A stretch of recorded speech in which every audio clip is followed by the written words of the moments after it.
During my 50th birthday party, my three sons unveiled a special presentation, a compilation of every major failure in my life, narrated by my ex-wife. He failed as a husband, failed as a father, and failed as a man. I left him because he couldn't satisfy me in any way. The video ended with them announcing they were legally changing their last names.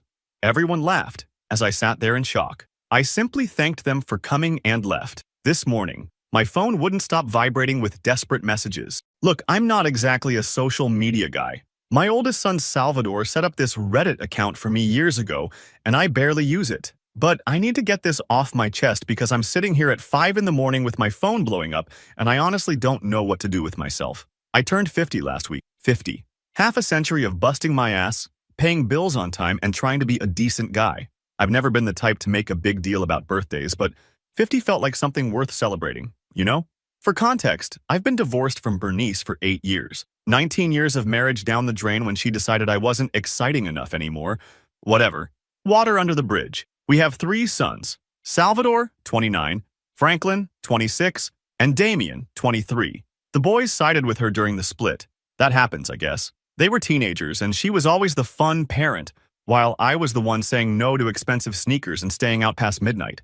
I tried to maintain relationships with them, but it's been difficult. Birthday texts, Christmas calls, the occasional lunch that feels like a job interview where I'm constantly failing. Anyway, Salvador called me 3 weeks ago saying they wanted to throw me a party for the big 5-0. Surprised the hell out of me. I figured maybe turning 50 made them realize I wasn't going to be around forever. Maybe this was our chance to finally repair things. Stupid me got my hopes up. I even bought a new shirt. Pathetic, right? The party was at this local brewery taproom that Franklin's friend manages. About 30 people showed up. Some old buddies from my neighborhood, a few cousins, some co-workers, and of course my sons and their friends. Bernice came too, which should have been my first warning sign, but I thought maybe she was being civil for the boys' sake. I was actually having an okay time for the first hour. Some decent food, couple beers. People seemed genuinely happy to see me. The whole time I kept thinking how nice it was to be wrong for once about my sons, that they actually did care. Here's the thing about betrayal. It doesn't feel like a punch to the gut. It's more like suddenly realizing you've been standing on quicksand for years. Around 8 o'clock, Salvador tapped his glass and said they had a special presentation for me. The lights dimmed and they pulled down this portable projector screen. I was expecting maybe some old photos, you know? The kind of cheesy slideshow people do at milestone birthdays. What I got instead was a 20-minute compilation titled The Failures of Eugene Wilson, A Lifetime of Disappointment. Yeah, really. With my ex-wife narrating the whole thing like some kind of documentary voiceover. Eugene Wilson, failed husband, failed father, failed man, complete with photos of every mistake I've ever made. Pictures of the used car I bought that broke down after 3 months. The time I got passed over for promotion. The camping trip where it rained the whole time. The half-finished deck I never completed because I was working 60-hour weeks. But that wasn't even the worst part. Bernice went into explicit detail about our intimate life in front of everyone I know, about how I couldn't satisfy her needs, and how that was the real reason she left. How she'd been faking it for years. People were laughing, actually laughing, at my birthday party, about my performance issues. It ended with this scripted little speech from all 3 boys about how they were officially filing paperwork to change their last names to Bernice's maiden name, Garza. Salvador actually said, and I remember this word for word, "We'd rather have no father than one who never showed up when it mattered." I sat there, completely frozen. The room was half uncomfortable silence, half nervous laughter. Everyone looking at me, waiting for me to either break down or blow up. I've spent my whole life being the guy who doesn't make a scene, so I didn't. I stood up, thanked everyone for coming, and walked out. Got in my car, drove home, sat in my empty house and stared at the wall until sunrise. That was Saturday night. It's now Thursday morning. My phone hasn't stopped vibrating since Monday. Turns out, they need my signature on some forms for their precious name change. All 3 of them plus Bernice calling, texting, messaging me on Facebook. Even had Salvador's wife Erica call me pretending to be concerned about my emotional state, when I know damn well she just wants me to sign those papers. Franklin left this voice message yesterday saying I was being childish by ignoring them. Childish? I'm childish for not immediately helping the kids who publicly humiliated me? The same kid who called me at 2 in the morning last year begging for money because he owed some guys for a poker game? The one I bailed out without asking questions? That's the kid calling me childish? Maybe they're right. Maybe I was a terrible father. I wasn't perfect. Worked too many hours, missed some games. But I paid for everything. Every doctor visit, every pair of shoes, every college application fee. I helped Salvador with the down payment on his house when Bernice said she couldn't. I've been paying Damien's tuition even though the divorce settlement didn't require it past 21. I've been there with my wallet open every single time they needed something, but apparently that means nothing. Reddit? I don't know what I'm asking for here. I guess I just needed to tell someone. The thing is, I'm not just hurt. I'm angry. For 8 years I've been taking their crap, trying to make peace, swallowing my pride. For what? So they could ambush me in front of everyone I know?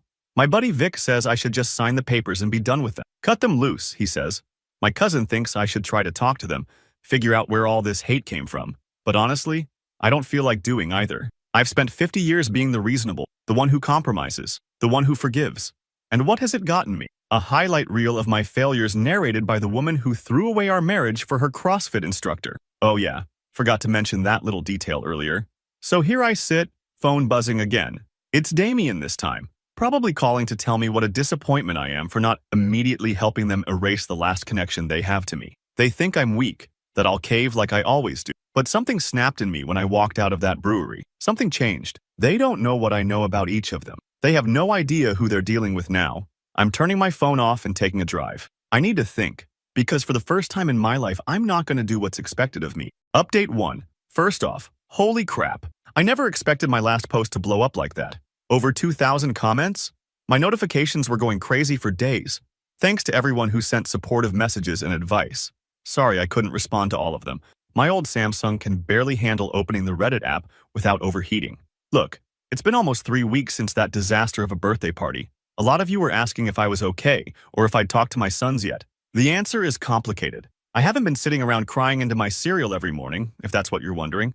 I've been planning. For the first week after the party, I went completely dark, turned my phone off, took some personal days from work, and just sat in my house thinking. I needed to get my head straight before making any moves. I'm not the impulsive type. Never have been. That's probably what Bernice meant when she called me boring in front of everyone. Whatever. Here's the thing about my sons that I didn't fully explain in my last post. Despite all their big talk about me being a failure and a disappointment, all 3 of them have been financially dependent on me in ways their mother doesn't even know about. Salvador, my oldest, the one who organized that whole slideshow humiliation, I've been making half his mortgage payments for the last 3 years, quietly transferring money to his account every month because he and his wife Erica bought way more house than they could afford in that fancy subdivision. Salvador told Bernice I just helped with the down payment, but nope. I've been paying $1,200 every single month so they could keep their granite countertops and 3-car garage. Franklin has a gambling problem, online poker mostly, but he's branched out to sports betting apps too.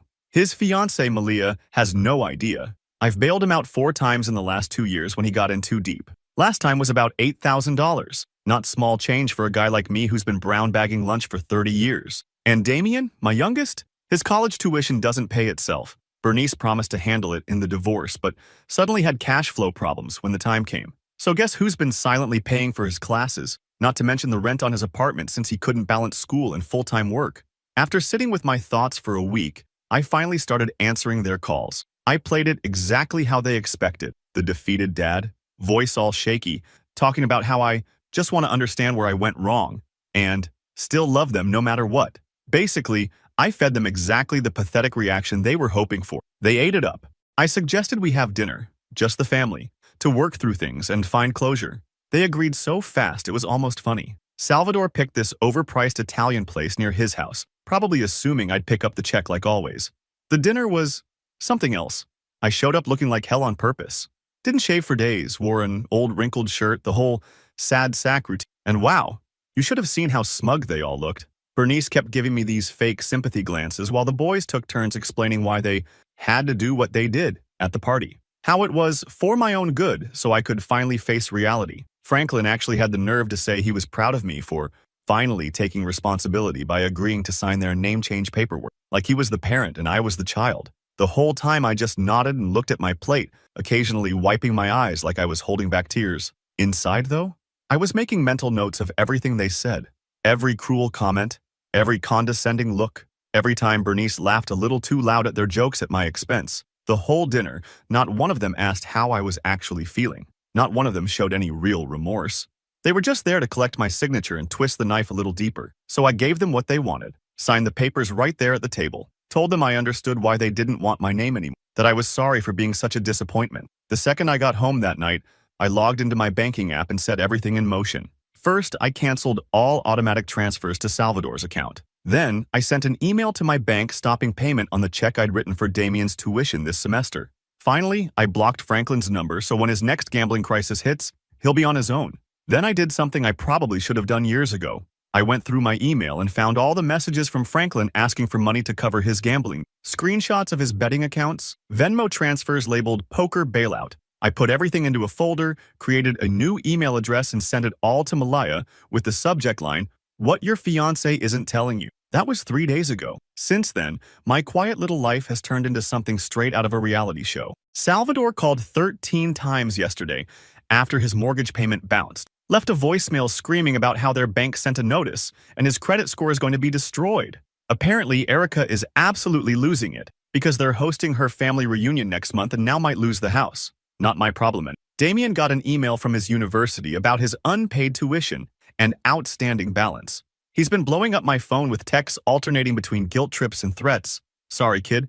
Should have thought about that before you helped make a video calling me a failure in front of all my friends. But the real fireworks? Franklin and Malia. Holy shit. She came over to my house yesterday crying, showing me all the emails, asked if they were real. I didn't have to lie, just nodded. Apparently she's called off the engagement and moved back with her parents. Franklin left me this unhinged voice message at 2 a.m. calling me every name in the book, saying I've ruined his life and betrayed his trust. The irony is completely lost on him. Bernice has been texting nonstop demanding I fix this mess because the boys are in crisis. She actually wrote that I need to stop being petty and think of the family. The audacity of this woman who narrated a highlight reel of my sexual shortcomings in front of 30 people. The thing is, Reddit, I don't feel bad, not even a little bit. For 8 years, I've been their ATM while they treated me like garbage to my face. They thought they could humiliate me, and I'd just take it because I always have. They were wrong. I'm not done yet either. This was just phase 1. I've got more planned. Nothing illegal or violent, just more consequences for their actions. They thought I was a doormat. I'm not. I'm the floor about to drop from beneath them. Just had to share this update because so many of you sent supportive messages. Feels good to finally stand up for myself at 50. Guess you can teach an old dog new tricks after all. Finally, update. Hey Reddit. It's been about a month since my last update, and wow, the support from you guys has been unreal. My notifications have been a dumpster fire, but in a good way. Some of you sent me actual DMs with advice on how to navigate the Reddit app, which this old guy appreciates. I've been reading everything on lunch breaks at work between my cracked screen and dodgy Wi-Fi. Look, I know some of you thought I was being too harsh in my last post. That whole cutting off financial support thing got mixed reaction. One person called me a boomer revenge fantasy, which made me laugh NGL. I'm not even a boomer. I'm Gen X, but whatever. Some of you were cheering me on, others thought I should take the high road. But here's the thing about taking the high road. Sometimes it just gives people a better angle to spit on you. The aftermath of phase 1 was interesting. Salvador's mortgage situation got even messier. Turns out they were already behind on payments before I stopped helping. The guy has been living beyond his means for years and blaming everyone but himself. He actually showed up at my house unannounced last Wednesday with this BS story about Erica being stressed to the point of needing medication because of their financial situation. Like that's somehow my fault? Franklin's life is an absolute shambles since Malia got those emails about his gambling. She's completely done with him, changed her relationship status on Facebook and everything, posted some cryptic quote about trusting your instincts, with a bunch of red flag emojis. Franklin's been couch surfing at friends' places and drunk texting me at 3 a.m. Real classy stuff like telling me I'm a pathetic old man who'll die alone. This from the guy who lost $25,000 on fantasy football last. Damien got put on academic probation because he couldn't register for classes with his unpaid balance. He actually had the nerve to email my boss trying to get me in trouble. Sent some rambling message about how I was mentally unstable and neglecting family obligations. Thankfully, my boss has known me for 15 years and just forwarded it to me with eyes as the only comment. Bernice has been on a full PR campaign with extended family and mutual friends. Been telling everyone I'm having a late-life crisis and they're all worried about my mental health. Classic Bernice move. When she can't control you, she tries to control how others see you. The constant barrage of calls, texts, and social media messages was getting old. So I decided it was time for phase 2, the family meeting. I sent them all the same text last Sunday, said I wanted to make things right, and find a solution that works for everyone. asked them to come to my house the following Saturday at noon, told them to come hungry because I'd order food. The speed at which they all agreed was telling. Yesterday was Saturday. I spent the morning cleaning up, not because I cared what they thought of my house, but because it helped keep my mind clear. Put fresh sheets on the guest bed, even though nobody was staying over. Old habits die hard, I guess. I ordered a ridiculous amount of food from that Chinese place near the highway. All their favorites: Salvador's beef and broccoli, Franklin's General Tso's, Damien's crab rangoon, and even Bernice's favorite hot and sour soup. Cost me almost $100 with delivery fees and tip, worth every penny for what was about to happen. They all arrived within 10 minutes of each other. Bernice was first, 20 minutes early as usual, probably hoping to get me alone. The boys showed up right at noon. The tension in my living room was thick enough to cut with a knife. They all looked terrible, TBH. Salvador had dark circles under his eyes. Franklin clearly hadn't shaved in days, and Damien looked like he'd lost weight. Bernice was put together as always, but I could see the strain around her eyes. I played the gracious host, handed out plates, served drinks, made small talk about the weather. They were all clearly impatient, waiting for me to bring up money. Franklin kept checking his phone every 30 seconds. Salvador was doing that thing where he taps his foot when he's anxious. Damien could barely make eye contact. Once everyone had food, I said I had a special presentation I wanted to share with them. The look that passed between them was priceless, this mix of confusion and worry. I pulled out my laptop and connected it to the TV with that HDMI cable I can never figure out on the first try. Then, I hit play. It was their birthday presentation to me. The whole humiliating video they'd shown everyone at my party. I'd asked Salvador's friend who ran the brewery to send me a copy, claiming I wanted it for memories. The audio was crystal clear. Bernice's narration about my failures. The boys' scripted speech about changing their names. The audience laughter. All of it. I didn't say a word. Just let it play. All 16 minutes and 22 seconds of it. Watched their faces the whole time. When it ended, I turned on the lights and pulled out 4 manila folders I'd prepared. Handed one to each of them with their names written on the tabs. Old school, I know, but there's something about physical paper that hits different than a bunch of emails. Salvador opened his first. Inside was a complete record of every mortgage payment I'd made for him over the past 3 years. $43,200 total, along with a formal letter stating I would not be seeking repayment, but would also never provide financial assistance again. Franklin's folder contained printouts of all his gambling transactions I'd covered, screenshots of his DraftKings account, his online poker losses, the desperate texts asking for bailouts. Also included was a confirmation that I'd enrolled him in a free online gambling addiction program. He just needed to show up. His choice. Damien's folder had copies of his tuition payments for the past 2 years, plus a letter explaining I'd paid off his remaining balance for this semester, my last financial contribution to his education. I may be angry, but I wasn't going to torpedo his entire future. Bernice's folder was the kicker. Photos of her with her CrossFit instructor from before our divorce, timestamped. The ones I never used in court because I didn't want to put the kids through an uglier divorce than necessary. The ones that proved she was the one who broke our vows first, not me. While they sat there flipping through their personalized evidence packages, I calmly explained that I'd also sold the house I inherited from my parents, the one they'd all assumed they would get someday. Signed the papers last week. Got a decent price in this market. Then I pulled out one last document. My official name change paperwork. Yep, if they didn't want my last name anymore. I decided I didn't either. Changed it to my mother's maiden name, effective immediately. The silence in that room was something else. Salvador started trying to explain how the video was just a joke that went too far. Franklin kept saying they were just trying to motivate me to do better. Damien actually started crying, which nearly broke me. Nearly. Bernice tried a different approach, started talking about how we could work through this as a family, and how everyone makes mistakes. She actually reached for my hand across the table. I moved it away. I told them they were welcome to stay and finish their food. But our business was concluded. Then I got up, grabbed my jacket, and told them to lock the door when they left. As I was walking out, Salvador asked where I was going. I told him I had a lunch date, which was true. I've been seeing this woman named Audrey for a couple weeks now. Met her in a Facebook group for hiking enthusiasts over 40. She's divorced too. Has grown kids who actually respect her. We're taking things slow. It's been 24 hours since then. My phone has been unusually quiet. Just one text from Damien asking if we could talk privately sometime. I'll probably say yes eventually. He's the youngest and most likely to have just been following his brother's lead. Reddit. I'm not saying I handled everything perfectly. I'm not saying cutting off my own sons doesn't hurt like hell. But for the first time in 8 years, I feel like I'm not just somebody's ATM or emotional punching bag. I've got a trip to Yellowstone planned next month. Always wanted to go. Never did. because Bernice thought camping was beneath us. For my 51st birthday next year, I'm celebrating alone, by choice. And something tells me it'll be the best damn birthday I've had in decades.